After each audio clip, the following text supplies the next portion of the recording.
Hello बच्चों, hi everyone. चलिए बच्चों, एसएचएम के हमारे डिस्कशन को आगे बढ़ाते हैं, बातचीत करते हैं अगले टॉपिक की, that is acceleration of SHM performing particle. देखो बच्चों, दो पैरामीटर्स की हमने बातचीत कर ली थी, डिस्प्लेसमेंट की और वेलोसिटी की। अब हम बातचीत करेंगे थर्ड पैरामीटर की कि पार्टिकल का एक्सीलरेशन क्या होगा, और इसी कॉन्सेप्ट के साथ हम वेरीफाई करेंगे कंडीशन ऑफ एसएचएम। मैंने आपको स्टार्टिंग में बताया था कि एसएचएम के लिए ज़रूरी है फोर्स इज प्रोपोर्शनल टू होना चाहिए नेगेटिव ऑफ डिस्प्लेसमेंट। अगर ये कंडीशन हमारी सेटिस्फाई होगी तभी हम बोल सकते हैं पार्टिकल एसएचएम परफॉर्म कर रहा है। क्लियर? तो ये वाली कंडीशन को भी हम इसके साथ वेरीफाई करने वाले हैं। तो देखो, आपने पढ़ा है बच्चों, मान लो ये कोई भी मुझे एक स्प्रिंग दी हुई है जो कि इनिशियली अपनी नेचुरल लेंथ में थी। जैसे ही मैंने इसको वेलोसिटी इंपार्ट किया तो ये एक्सटेंड होना स्टार्ट होती है, करेक्ट। फिर वापस से ये अपनी नेचुरल लेंथ में आती है, देन फर्दर फिर बेटा ये अपनी कंप्रेस होना स्टार्ट होती है, एंड देन वापस से ये अपनी नेचुरल लेंथ में आती है। कुछ इस टाइप का मोशन इसका हमें एनालाइज होता है। आ रही है बात समझ में? और यहाँ से मैंने अगर ग्राफ बनाया था तो ये ग्राफ हमारा साइनोसोडियल फंक्शन का ग्राफ फॉर्म हो रहा था। इससे हमने फाइनली लिखा था displacement of particle y that is equal to होगा a sine omega T. Particle का displacement y which is equal to होगा अपना a साइन ओमेगा टी। आई बात समझ में? फिर हमने निकाला था बेटा सेकंड पैरामीटर वेलोसिटी, जो हमने डिफाइन किया था rate of change in displacement with respect to time. और इसको सॉल्व करने के बाद हमारा आया था a omega cos omega t. In terms of time में अगर लिखता हूँ तो that is a omega cos omega T, and in terms of displacement अगर मैं लिखता हूँ तो omega under root of a square minus Y square. ये वाली बातचीत हमने की थी। क्लियर? अब बातचीत करते हैं बच्चों एक्सीलरेशन के बारे में कि इसका एक्सीलरेशन क्या होगा। देखो बच्चों, आपने पढ़ा है acceleration is a rate of change in velocity with respect to time. That means मैं अगर वेलोसिटी को डिफरेंशिएट करता हूं तो एक्सीलरेशन अपना कैलकुलेट हो जाएगा। और डिफरेंशिएशन मैंने आपको बता रखे हैं, साइन थीटा का डिफरेंशिएशन क्या होगा, कॉस थीटा का क्या होगा, इंटीग्रेशन भी हमें इनका कैसे फॉलो करना है। तो चलिए बेटा, इसको अगर मैं डिफरेंशिएट करूं तो a ओमेगा तो अपना एज इट इज रहेगा, कॉस थीटा का डिफरेंशिएशन होगा अपना बेटा माइनस साइन थीटा, और यहाँ थीटा की जगह ओमेगा टी है तो यहाँ ओमेगा टी आ जाएगा। तो ये क्या बन जाएगा अपना a omega minus sine omega t. Then omega T को आप फर्दर डिफरेंशिएट करोगे तो ओमेगा टी का होगा ओमेगा जो इसके मल्टीपल में आ जाएगा, करेक्ट। तो मैं बोल सकता हूँ here acceleration that will become equal to minus of a omega square sine omega T. Value of acceleration in terms of time that is equal to होगा minus of a omega square sine omega T. अभी हम पूरी conceptual बातचीत कर रहे हैं, क्या क्या कॉन्सेप्ट हमारे एक्सीलरेशन से रिलेटेड होते हैं। तो एक्सीलरेशन को अगर टाइम की फॉर्म में लिखा जाए तो ये होगा सेम जैसे हमने वेलोसिटी को टाइम की फॉर्म में लिखा था, मैंने वेलोसिटी को डिस्प्लेसमेंट की फॉर्म में भी लिखा था, तो आप एक्सीलरेशन को भी बेटा डिस्प्लेसमेंट की फॉर्म में लिख सकते हो। a साइन ओमेगा टी को मैं बोल सकता हूँ ये होगा y, तो मैं यहाँ पर बोल दूंगा a that is equal to होगा माइनस के omega square y. a equal to क्या होगा अपना minus of omega square y, this is the displacement form, that is a acceleration in form of displacement, right. और बेटा अगर आप यहाँ से कंक्लूड करो तो आप बोल सकते हो here acceleration is proportional to minus y, that means force is proportional to negative of displacement which is the condition of SHM. That means अब ये अपना वेरीफाई हो गया, जो भी हम कंसिडरेशन कर रहे थे वो सही था, वो एसएचएम की ही बातचीत थी। a sine omega T SHM की ही डिस्प्लेसमेंट इक्वेशन है। आ रही है बात समझ में? तो यहाँ पर acceleration which is equal to हो जाएगा हमारा minus omega square y and minus a omega square sine omega t. और अगर बेटा इसको एक और फॉर्म में लिखना चाहो, एसएचएम की स्टैंडर्ड फॉर्म में अगर लिखो तो एक्सीलरेशन ये होता है हमारा rate of change in velocity with respect to time which is equal to होता है d square y upon d t square, क्योंकि वेलोसिटी को d y over d t लिख दूंगा। अगर मैं यहाँ पर वैल्यू पुट करूँ तो ये बनेगा हमारा d square y upon d t square plus omega square y equal to 0, plus omega square y equal to 0। That means अगर मैं एस एच एम की डिफरेंशियल फॉर्म लिखूँ, डिफरेंशियल फॉर्म ऑफ इक्वेशन, तो ये होती है हमारी d square y upon d t square plus omega square y equal to 0। यहाँ पर मैंने काफ़ी सारे इंपॉर्टेंट कॉन्सेप्ट आपको लिख दिए हैं, पूरा एस एच एम को मैंने कंपाइल कर दिया है। This is the displacement equation y equal to a sine omega t, और ये किसके रेस्पेक्ट में है? मीन पोजीशन के रेस्पेक्ट में। मीन पोजीशन का मतलब क्या होता है बेटा? कि जहाँ डिस्प्लेसमेंट 0 है, ये होती है एक्सट्रीम, फिर ये है मीन, ये हो गया एक्सट्रीम और ये हो गया क्लियर। सेकंड मैंने लिखा है बेटा वेलोसिटी के रिजल्ट, जो कि हमारे क्या हैं? A omega cos omega T and omega under root of A square minus Y square. Third मैंने आपको बताया है एसिलरेशन, जो कि एक तो होगा बेटा हमारा minus K A omega square sine omega T, एक होगा माइनस के ओमेगा स्क्वायर पाई। इन पर हमने क्वेश्चंस कर रखे हैं, इन दोनों पर हम क्वेश्चंस करने वाले हैं। टाइम की फॉर्म में एसिलरेशन लिखा है तो कैसे क्वेश्चन आ सकते हैं, डिस्प्लेसमेंट की फॉर्म में एसएचएम को लिखा जाए तो कैसे क्वेश्चंस आ सकते हैं। And this is the condition of SHM जो यहाँ पर हमारी सेटिस्फाई होती है, ठीक है। और ये है बेटा डिफरेंशियल फॉर्म ऑफ एसएचएम।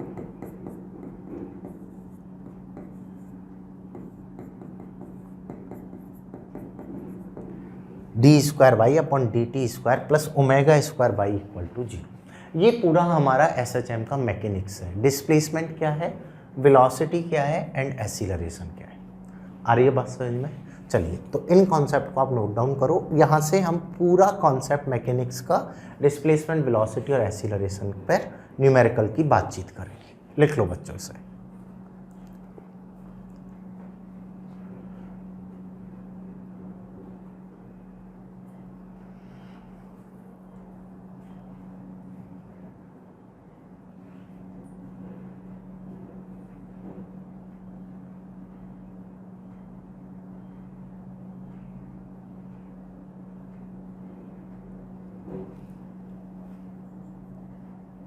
चलिए देखो भाई, ये जितनी भी मैंने बातें बताई हैं इनको एक बार मैं ग्राफ में भी ड्रॉ कर लेता हूँ। ग्राफिकल इनकी हम स्टडी कर लेते हैं कि ये ग्राफिकल फॉर्म क्या होगी।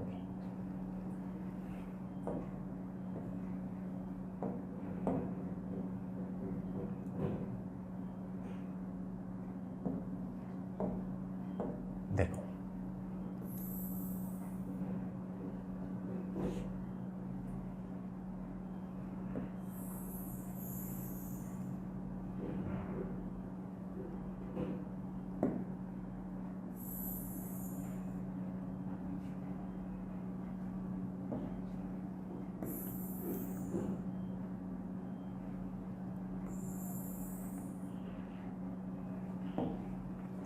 इनकी ग्राफिकल स्टडी भी हम कर लेते हैं बच्चों। इनकी ग्राफिकल फॉर्म क्या होगी, जैसे मैं डिस्प्लेसमेंट और टाइम का ग्राफ बनाता हूँ।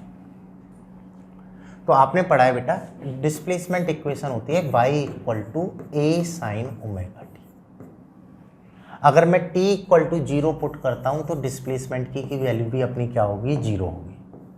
जैसे ही मैं t इक्वल टू 0 डालूंगा तो डिस्प्लेसमेंट की वैल्यू भी 0 होगी। अगर मैं यहाँ पर साइन का ग्राफ फॉलो करता हूँ तो ये ग्राफ कुछ इस टाइप से, करेक्ट। अगर साइन फंक्शन का ग्राफ बनाया जाए तो साइन फंक्शन का ग्राफ कुछ इस टाइप से आएगा। यहाँ पर आप बोल सकते हो बेटा कि ये तो t इक्वल टू 0 है, ये अपना पाई है, ये अपना 2 पाई है, करेक्ट। और ये इसका क्या होगा, एम्पलीट्यूड। सिंपल। अगर मैं सेकंड लिखता हूँ बेटा वेलोसिटी का ग्राफ क्या होगा, तो आपने पढ़ी है वेलोसिटी की इक्वेशन होती है A omega cos omega T. That means इसका जो ग्राफ हमारा आने वाला है बच्चों वो कोसाइन ग्राफ आने वाला है। और कोसाइन की अगर मैं बातचीत करूं तो ये बेटा हमारा कुछ यहाँ से चालू होगा, ये ग्राफ कुछ ऐसे आएगा। और इसकी जो मैक्सिमम वैल्यू होगी उस मैक्सिमम वैल्यू को हम क्या बोलेंगे, ए ओमेगा। टी इक्वल टू 0 पर इसकी वैल्यू क्या होगी, नॉन जीरो, π/2 होगा ये बेटा होगा इसका पाई, ये हो जाएगा अपना 3π/2 और ये होगा अपना 2π, राइट, सिंपल। अगली थर्ड बातचीत करते हैं एसिलरेशन के लिए। आपने पढ़ा है एसिलरेशन आता है -k(a)ω² sin ओमेगा।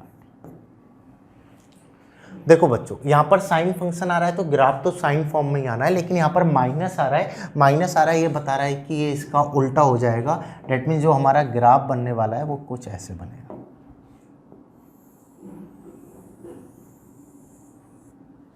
जो ग्राफ यहाँ पर हमारा प्लॉट होगा वो कुछ इस टाइप का होगा, और इसकी जो मैक्सिमम वैल्यू होगी डेट इज -k(a)ω²। ये अपना वही 0 पॉइंट है, that is pi and that is. आ रही बात समझ में? तो 3 फंक्शन मैंने आपको पढ़ाए हैं, एक है डिस्प्लेसमेंट, एक है वेलोसिटी और एक है एसिलरेशन। इनके अगर मैं रिजल्ट की बातचीत करूं तो ये तो इनके रिजल्ट होंगे, ये हमारा एसएसएम का कॉन्सेप्ट है। और बेटा अगर मैं इनके ग्राफ की बातचीत करूं तो ये इनके ग्राफ होने वाला है, करेक्ट। ये हो गया हमारा ग्राफिकल स्टडी।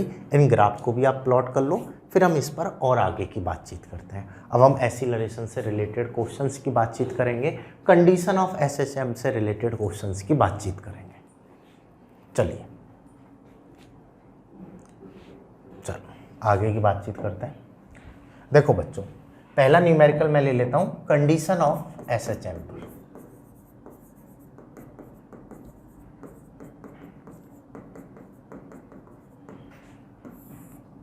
आपने पढ़ रखा है जिनके लिए restoring force proportional to -x proof होगा वो एसएचएम इक्वेशन है, जिनके लिए प्रूफ नहीं होगा वो एसएचएम इक्वेशन नहीं है, ठीक है। Then question is identify which of the following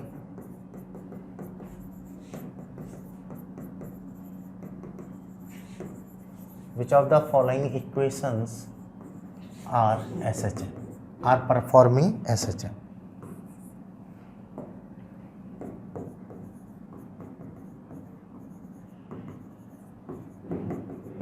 आपको बताना है कौन कौन सी इक्वेशंस हैं यहाँ पर जो एसएचएम को परफॉर्म कर रही हैं, एसएचएम मोशन परफॉर्म कर रही हैं।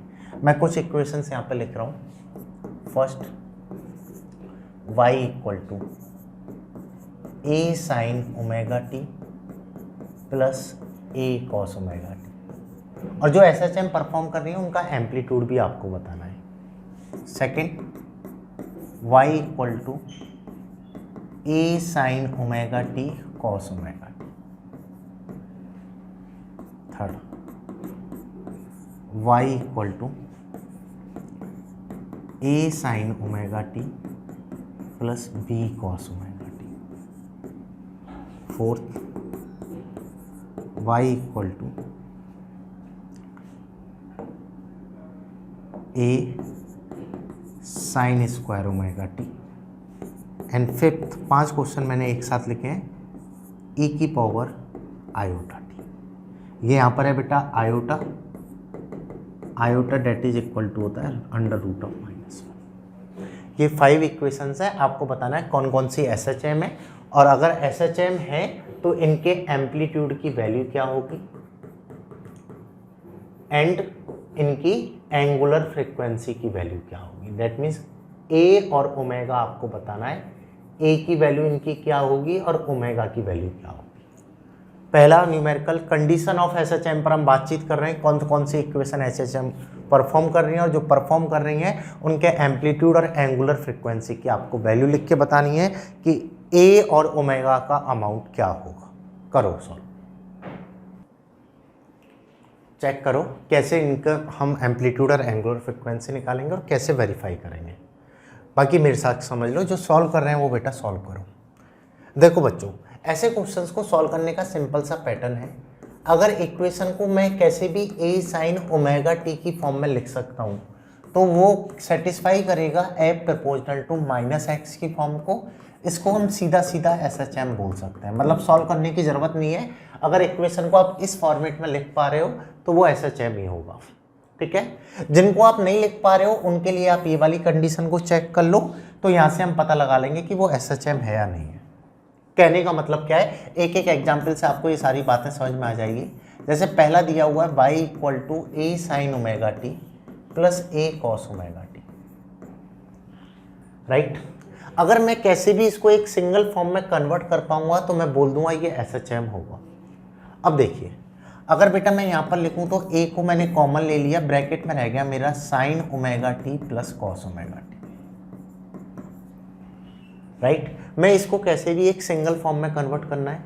देखो बच्चों, हमेशा याद रखना, अगर आपको दिया जाए y equal to a sine omega T plus B cos omega t, चाहे सेम हो या डिफरेंट हो, ओमेगा इनका सेम है, तो इसका जो एम्पलीट्यूड a है, इसका b है, इनका रिजल्टेंट लिखो और उससे इसको मल्टीप्लाई एंड डिवाइड कर दो। कहने का मतलब क्या है, इसको आप root a square plus b square से डिवाइड कर दो and root a square plus b square से मल्टीप्लाई कर दो।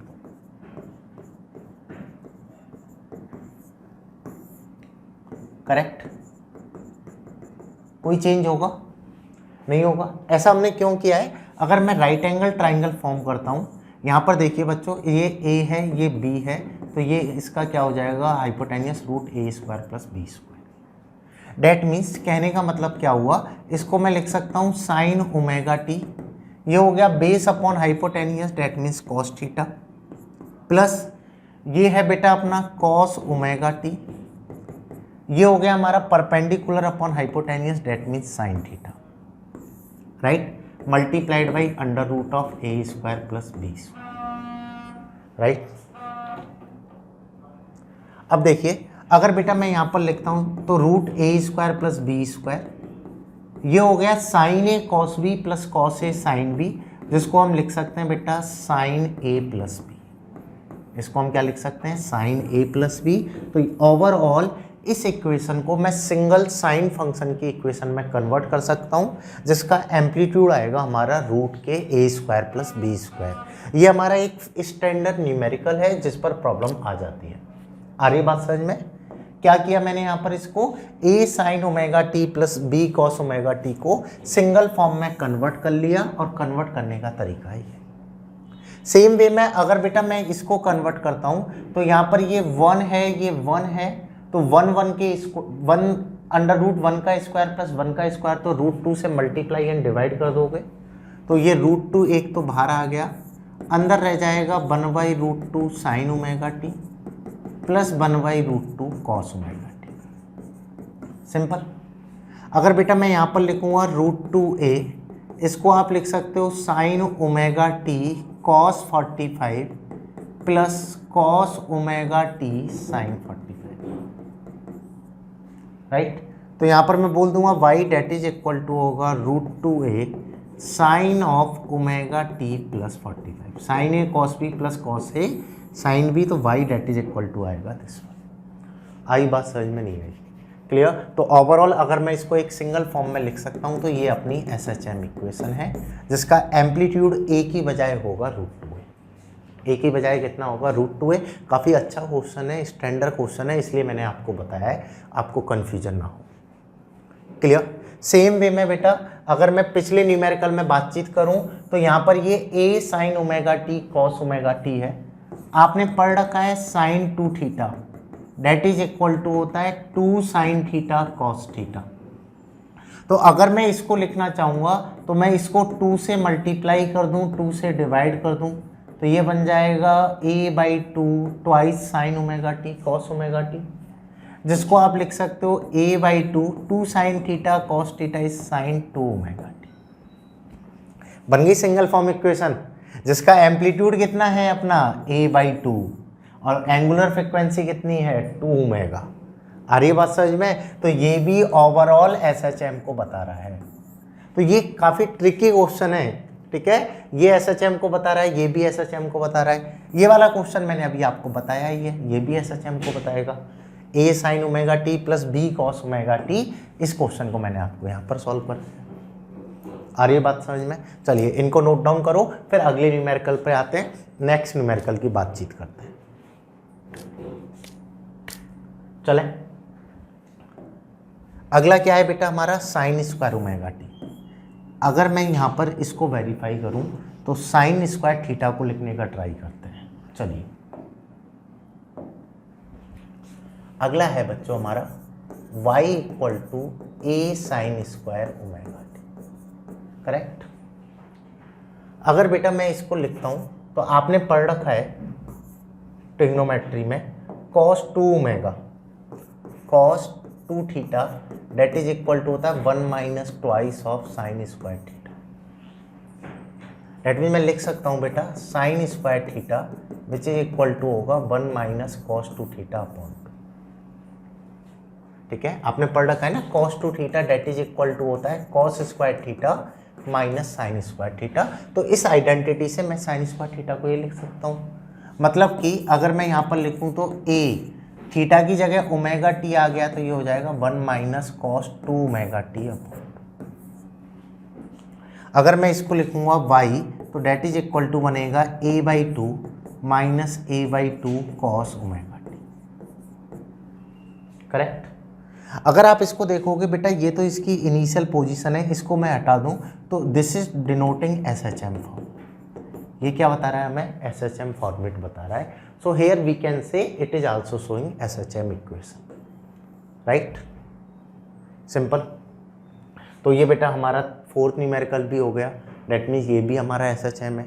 अगला है y इक्वल टू ई की पावर आयोटा टी। ये मैथमेटिकल क्वेश्चन है, इसको समझ लो। नेक्स्ट जो हमारा न्यूमेरिकल है y that is equal to e की पावर आयोटा टी।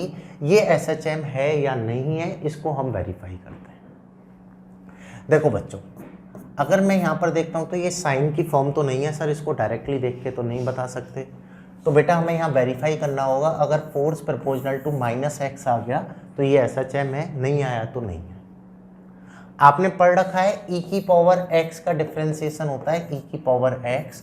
अगर e की पावर आयोटा टी का करोगे तो ये भी होगा आयोटा टी, और फिर आयोटा टी का करोगे तो आयोटा आगे आ जाएगा। ये जो साइन है इसको हम बोलते हैं आयोटा, जिसकी वैल्यू होती है √-1। करेक्ट। तो अगर बेटा मैं यहाँ पर लिखता हूँ dy/dt that is a velocity which is equal to, ये रहेगा e की पावर आयोटा टी, आयोटा इसका आगे आ जाएगा। Now if I write here acceleration that is a rate of change in velocity with respect to time, that means इसको मैं एक और बार डिफ्रेंशिएट करूंगा e की पावर आयोटा टी का तो आयोटा ही रहेगा, यहाँ पर माइनस आई आ जाएगा। तो ओवरऑल अपना बनने वाला है बेटा acceleration equal to iota square e की पावर आयोटा टी। और मैंने अभी बताया है आयोटा कितना है √-1, और अगर बेटा इसका स्क्वायर करोगे तो ये क्या आएगा -1। ई की पावर आयोटा टी को लिख दोगे y, तो a इज प्रोपोर्शनल टू आ गया हमारा -y, that means it is also denoting SHM।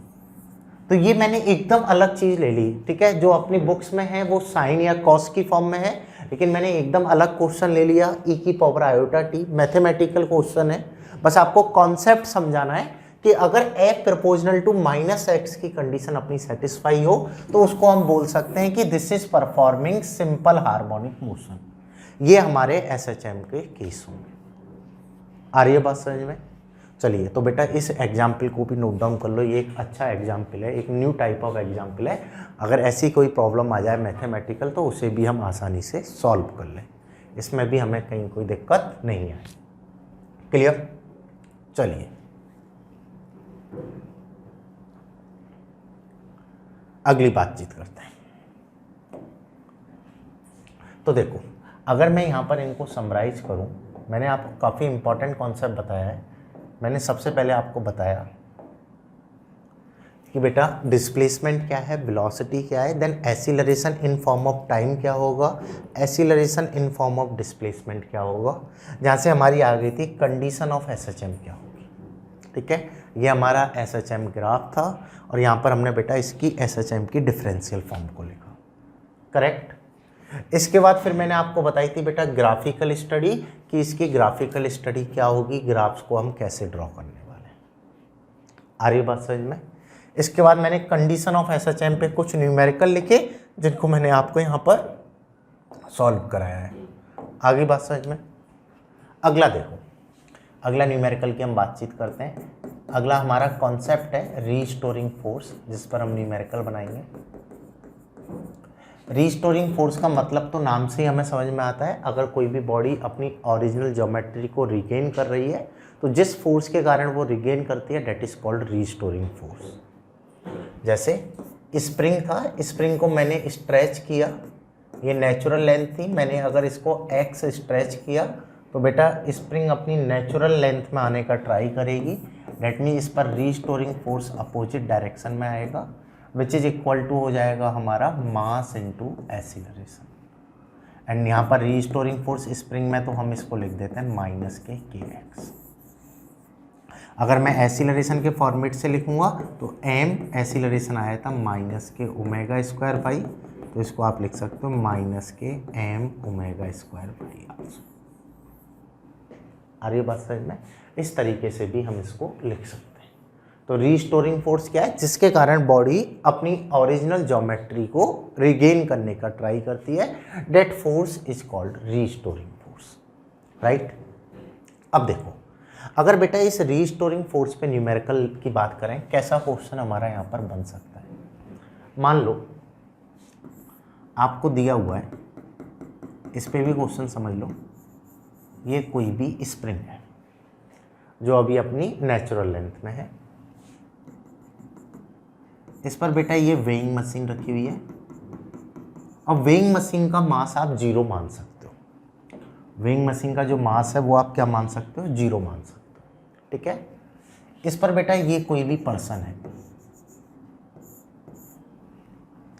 ये वेइंग मशीन के ऊपर कोई भी आदमी खड़ा है, ठीक है। आपको बोला है maximum reading of weighing machine that is equal to 100 Newton and minimum reading of weighing machine equal to 60 Newton. जो वेइंग मशीन है उसकी मैक्सिमम रीडिंग कितनी है? 100 न्यूटन। जो वेइंग मशीन है उसकी मिनिमम रीडिंग कितनी आ रही है अपनी? 60 न्यूटन। देन डिटरमाइन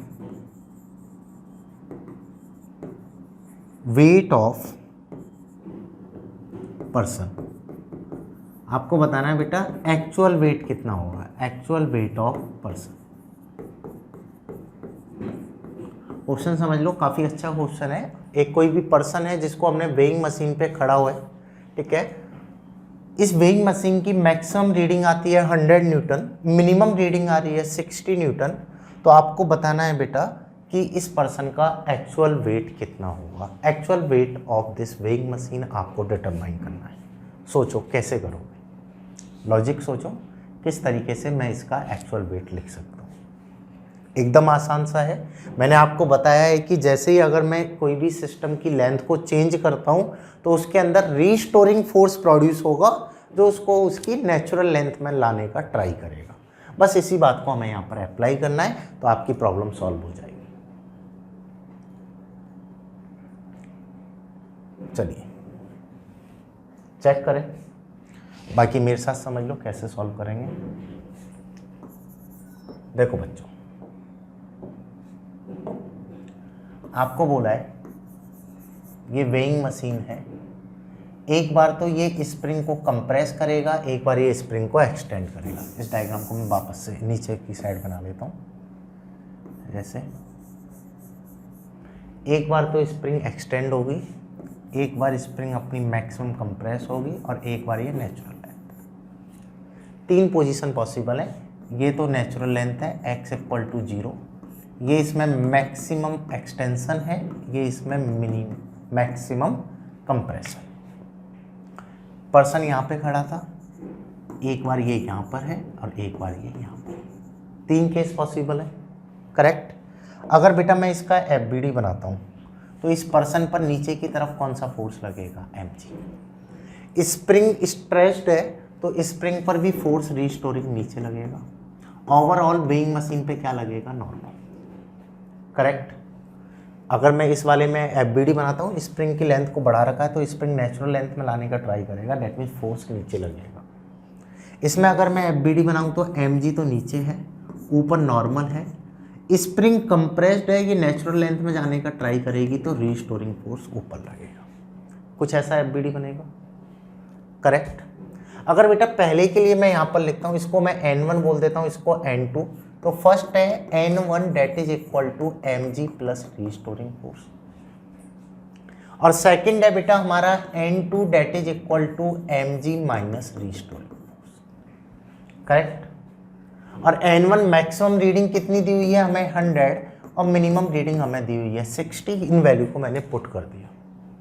आ रही बात समझ में? बस इनको बेटा सॉल्व कर लो, ये तो कैंसिल आउट हो गया। Twice of mg equal to 160, that means mg that is equal to आ जाएगा 80 न्यूटन, और अगर मैं रीस्टोरिंग फोर्स लिखता तो ये आता अपना 20 न्यूटन। आ रही बात समझ में? रीस्टोरिंग फोर्स आता 20 न्यूटन एंड mg हो जाता हमारा 80 Newton.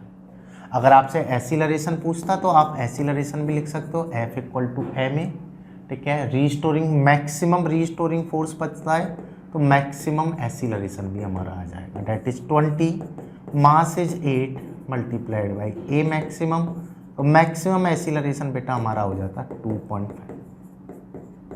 Which is equal to होता ओमेगा स्क्वायर ए, क्योंकि ये होता है ओमेगा स्क्वायर वाई। मैक्सिमम कब होगा? जब वाई एम्पलीट्यूड के इक्वल हो जाए। तो अगर एम्पलीट्यूड भी पूछता ओमेगा दिया हुआ है तो हम एम्पलीट्यूड भी निकाल सकते हैं। क्वेश्चन समझ लो, आपको बोला था कोई भी आदमी वेइंग मशीन पे खड़ा है, इसकी मैक्सिमम रीडिंग 100 है, मिनिमम 60 है, मुझे वेट बताना था। मैंने क्या किया बेटा, स्प्रिंग के केसेस बनाए। यहाँ पर ये पहले नेचुरल लेंथ में थी, एक बार ये मैक्सिमम स्ट्रेच होगी, एक बार ये मैक्सिमम कंप्रेस होगी। दोनों केसेस पर FBD बना के इक्वेशन लिखी तो mg आ गया। यहाँ से अगर मास भी लिखोगे तो मास भी आ जाएगा, करेक्ट। mg आ गया तो रीस्टोरिंग फोर्स भी बोल दूंगा, रीस्टोरिंग फोर्स इतना होगा। मैक्सिमम एक्सीलरेशन लिखना है तो ये होगा हमारा 2.5 मीटर पर सेकेंड स्क्वायर। आ रही बात समझ में? ये है बेटा हमारी एक्सीलरेशन और रीस्टोरिंग फोर्स से प्रॉब्लम, रिलेटेड प्रॉब्लम है SHM पर। 3 पैरामीटर में प्रॉब्लम अगर हमारी बन के आती है, डिस्प्लेसमेंट, वेलोसिटी और एक्सीलरेशन पे, तो आप इन कॉन्सेप्ट को फॉलो करके हर क्वेश्चंस को अटेम्प्ट कर सकते हो। स्टिल अगर आपकी कहीं भी कोई और क्वेरी आती है, कहीं और किसी क्वेश्चन में आप फंस जाओ, तो आप अपने टेलीग्राम ग्रुप पर अपनी क्वेरीज पूछ सकते हो। कॉन्सेप्ट रिलेटेड क्वेरी पूछ सकते हो, न्यूमेरिकल रिलेटेड भी क्वेरी आप अपनी पूछ सकते हो। क्लियर? चलिए तो इसे नोट डाउन कर लो, फिर बातचीत करेंगे बेटा हमारे अगले टॉपिक की, that is energy associated with SHM performing particle. Clear? चलिए, so thank you for watching this video. Now we'll continue next topic in next video. Thank you.